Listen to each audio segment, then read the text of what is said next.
Merci bien, Chérif Diop.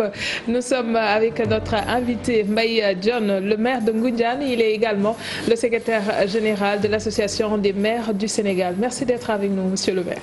Bonsoir Ram, bonsoir Binta, bonsoir à tous les téléspectateurs de la TFM. On parle aujourd'hui de l'acte 3 de la décentralisation, 6 ans après sa mise en œuvre. Comment aujourd'hui évaluez-vous cette réforme? Écoutez, il faut quand même saluer l'importance de la journée que nous avons vécue aujourd'hui avec le président de la République et l'ensemble de son gouvernement qui, pendant toute une journée, ont rencontré les 557 maires du Sénégal et les 42 présidents de département pour effectivement parler de la décentralisation et naturellement de ses avancées, mais également les manquements. Et il faut signaler que cette rencontre a été l'initiative du président de la République. Bien entendu, le ministre des collectivités territoriales, du développement et de l'aménagement du territoire, que je félicite également, a déjà fait le tour des 14 régions du Sénégal, autour des CRD.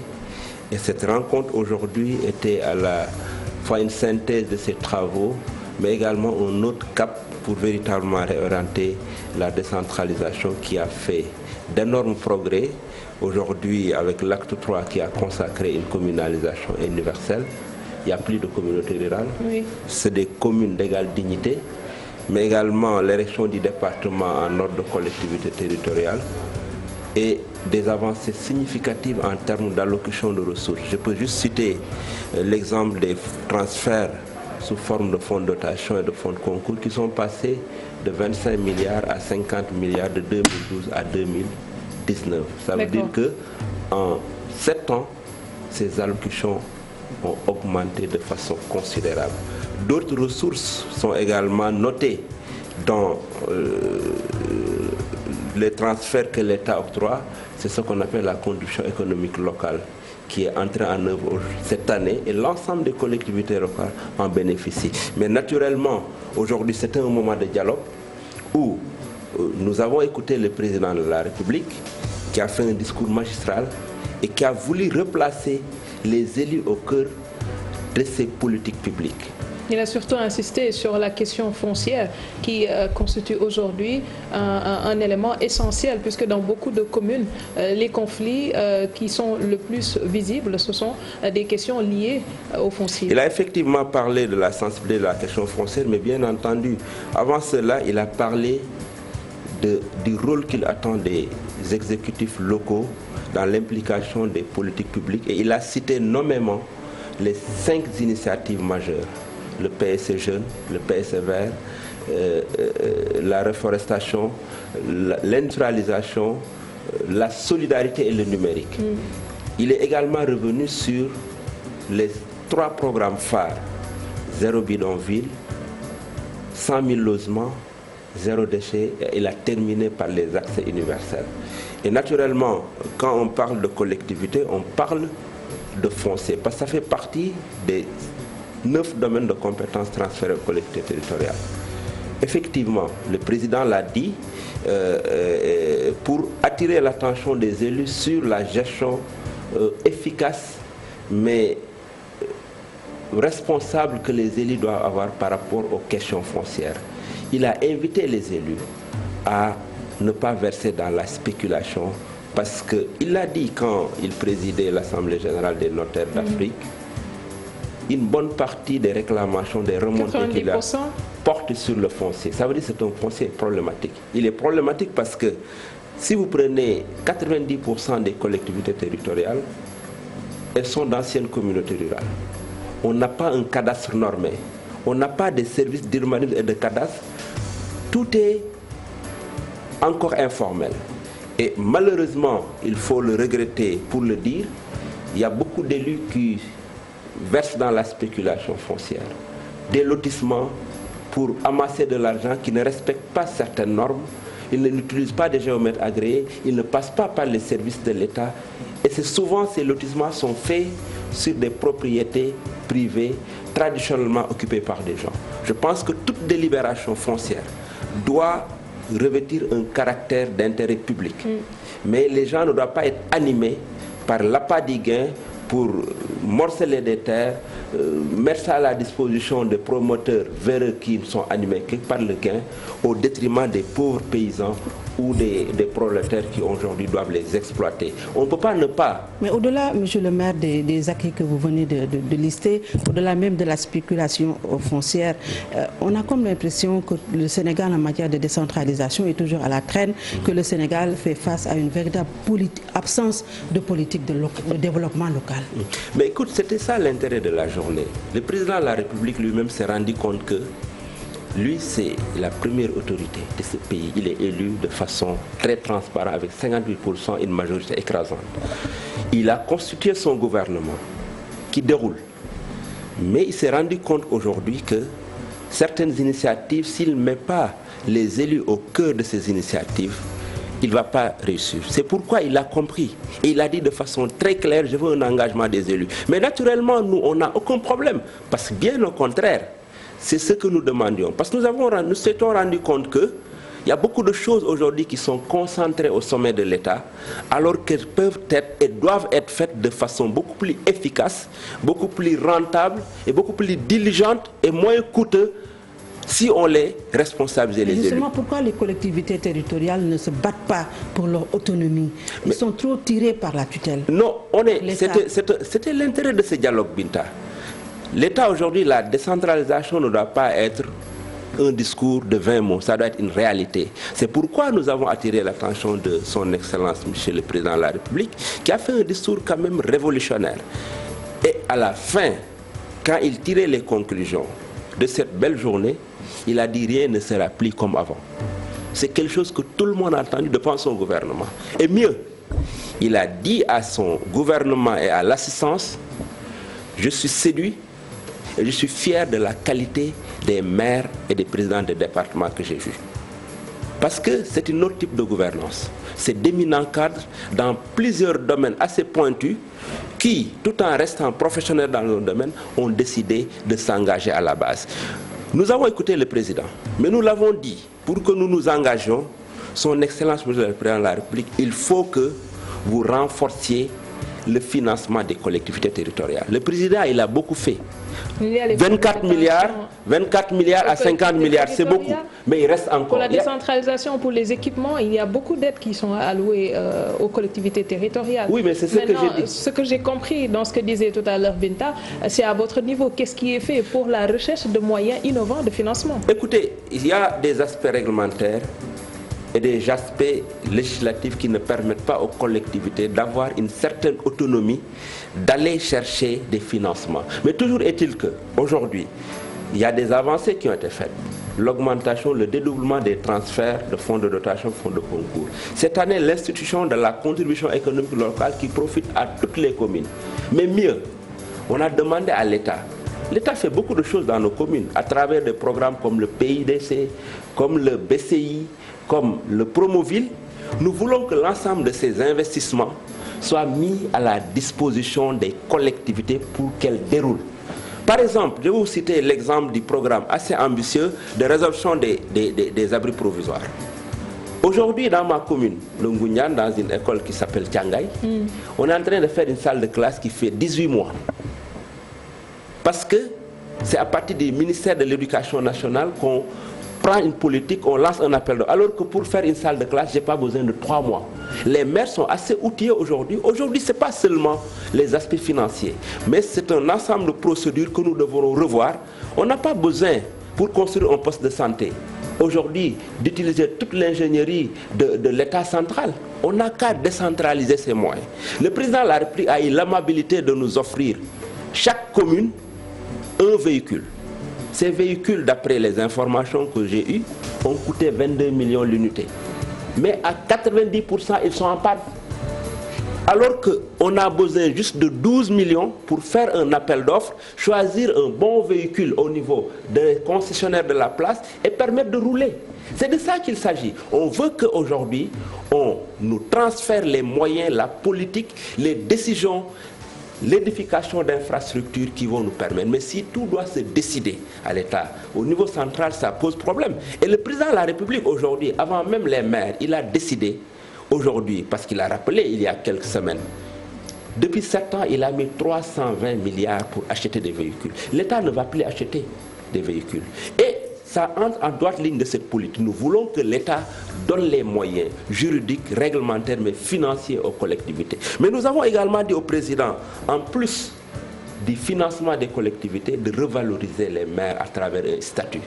Les maires aujourd'hui sont souvent relégués dans l'ordre protocolaire, alors qu'ils bénéficient d'une légitimité.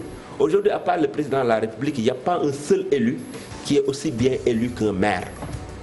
Mais dans l'ordre protocolaire, les maires sont relégués. Il faut qu'on revalorise le statut. Ce n'est pas seulement le salaire. Ils perçoivent combien, le maire? Mais les maires, 80% des maires ont un salaire de 300 000 moins les retenus. Même pas 300 000.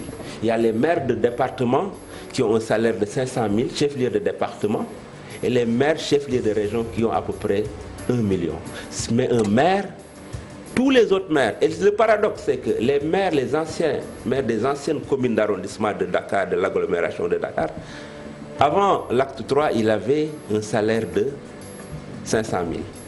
Aujourd'hui, c'est un avantage qu'ils ont perdu, ils sont à 300 000. Mais est-ce que le président de la République aujourd'hui ne vous a pas lancé encore une autre hausse à arranger à l'oreille des locales qui se profilent? Non. Que de belles promesses peut-être? Non, ce n'est pas des promesses. Aujourd'hui, c'est un acte, c'est un pacte qui a été consolidé entre le président de la République et les élus. Un pacte qui est basé sur les acquis, mais également qui se fonde sur les préoccupations qu'ont les maires. Le président de la République, il a été élu de façon transparente. Rien ne l'obligeait à convoquer un dialogue national. Rien ne l'obligeait à convier les élus autour d'un engagement. Mais il pense qu'aujourd'hui, pour qu'il réussisse mieux ses politiques publiques, surtout dans les initiatives que j'ai rappelées, les programmes et les accès universels, il a besoin de l'implication des maires. Mais nous l'avons dit, oui, monsieur le président, nous sommes d'accord pour vous accompagner. Parce que la réussite de ces programmes est arrivée à terme depuis très longtemps. Oui, mais aujourd'hui, vous me direz que c'est pas l'exception, comment dirais-je, je veux dire en Wolof,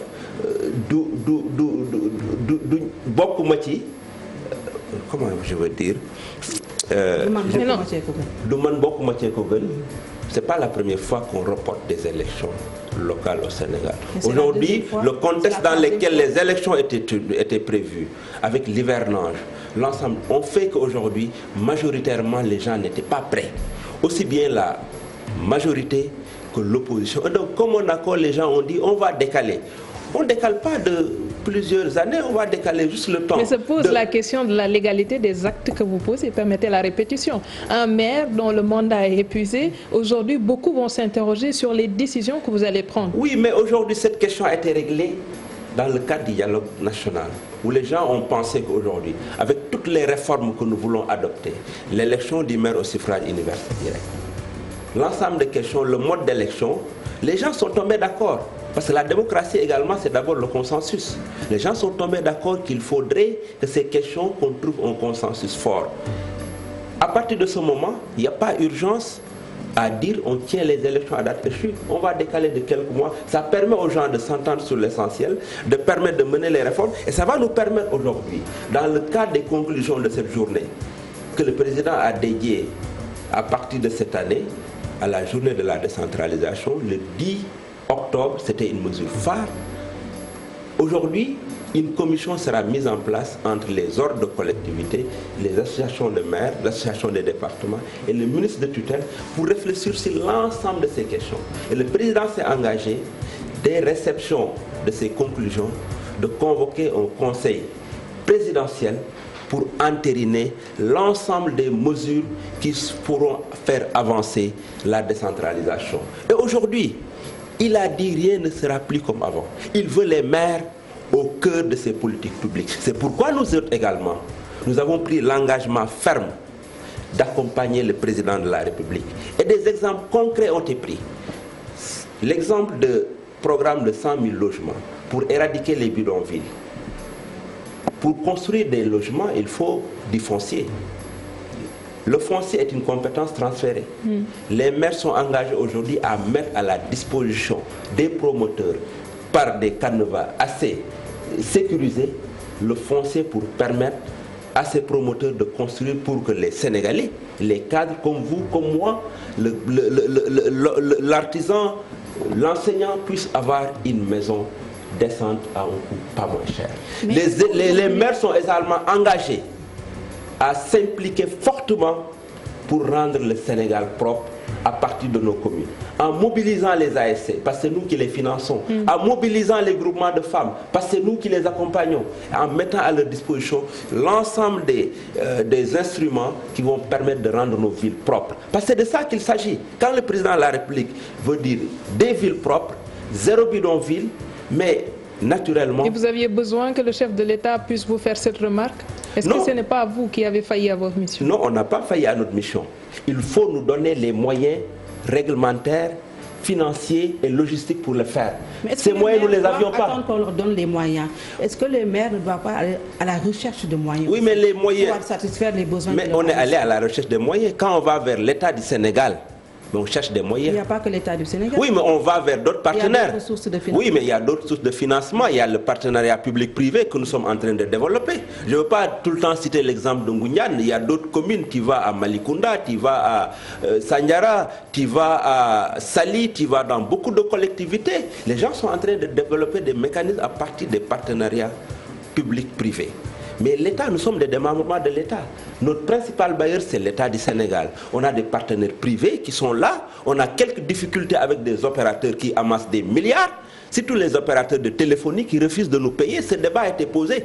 Nous voulons que l'État et les Sénégalais sachent qu'aujourd'hui, l'ensemble de ces opérateurs qui gagnent beaucoup de milliards et qui les expatrient, parce que pour l'essentiel, c'est des multinationales, désormais, les maires vont se battre pour qu'ils payent. Parce que tous leurs antennes que vous voyez, ils ne payent pas l'impôt, ils ne payent rien aux maires. C'est un ensemble de ressources. À la fois l'État, qui est le principal bailleur, parce que nous sommes membres de l'État, le privé, mais également les partenaires du Nord comme du Sud, avec qui nous allons développer des partenariats pour avoir suffisamment de ressources pour accompagner ces politiques. Mais non, nous n'avons pas failli. Nous y étions, mais avec des moyens extrêmement limités. Aujourd'hui, le président... Et est-ce que vous en êtes avec la collecte des revenus et est-ce que vous arrivez au moins à magasiner avant d'attendre que l'État puisse venir en apport? Oui, mais écoutez, aujourd'hui, j'ai dit l'État a augmenté les ressources, mais elles ne sont pas suffisantes. Nous, chacun de nous, se développe dans son périmètre pour créer des activités commerciales, mais nous voulons que tout soit réglementé. On a parlé au début du foncier. Le foncier fait gagner beaucoup d'argent, mais il crée beaucoup de problèmes. Il ne suffit pas de se lever pour dire « je vais avoir de l'argent ». Il faut qu'on l'ait de façon réglementaire sans léser les populations, sans faire de la spoliation des terres, sans autant construire des cantines au bord des écoles où le bruit va cohabiter avec les discours des maîtres, c'est des choses que nous devrons normer et réglementer. C'est un ensemble de mécanismes que si aujourd'hui il n'y a pas un cadre réglementaire, s'il n'y a pas un dialogue permanent entre l'exécutif central et les élus à la base, naturellement ça va poser problème. Merci. Alors l'exemple le plus patent, c'est l'ouverture des classes, alors que beaucoup d'écoles sont sous les eaux, la compétence décentralisée de l'éducation aux collectivités locales, mais on comme dirait que vous êtes là, impuissant. Non, je ne suis pas d'accord, Binta. Avant l'entrée des classes, beaucoup de collègues maires se sont investis, ont nettoyé les écoles. Les gens qui étaient sortis de leur maison pour truc, on a trouvé des moyens de le sortir parce que c'est juste le temps aujourd'hui des vacances, mais on ne peut pas utiliser des salles de classe comme dortoir à l'école. Je suis à peu près sûr que l'ensemble des écoles sont aujourd'hui fonctionnels et c'est généralement les maires. Les maires ont donné les fournitures. Le président de la République n'a pas parlé à des maires qui sont dans l'illégalité totale parce que 3 fois de suite les élections locales ont été reportées sans que la loi électorale ne puisse être... La loi électorale n'a pas été modifiée. Oui, mais le report aujourd'hui, il est un report de fait. C'est un report de fait. Aujourd'hui, les acteurs sont unanimes. Il n'y a aucun problème aujourd'hui, ni d'éthique, ni morale, ni de légalité. Le report... En 2020, vous allez avoir 6 ans. Alors oui, mais le report aujourd'hui, il suffit juste de dire le report, le mandat des élus est prorogé pour telle durée. En ce moment, il n'y a pas de problème. Légalement, le président il est habilité à prendre un décret pour proroger. Maintenant, ce qui n'est pas élégant, Aram, c'est que les gens le fassent d'autorité. Mais dès l'instant que le président ne fait qu'entériner un consensus de l'ensemble des acteurs, majorité comme opposition, merci beaucoup. Mais à mon avis, il n'y a aucun problème. En tout cas, nous nous engageons de façon résolue à accompagner les politiques du président de la République pour l'intérêt de nos populations et pour l'intérêt des Sénégalais que nous sommes tous. Merci beaucoup. Le temps qui nous était imparti est terminé. Merci au maire de Ngoundiane, Mbaye John, qui est également le secrétaire général de l'association J'y arrive des maires du Sénégal. On se donne rendez-vous demain pour le dernier numéro de la semaine. Merci à l'équipe technique et excellente soirée en compagnie des programmes de la Télé Futurs Médias.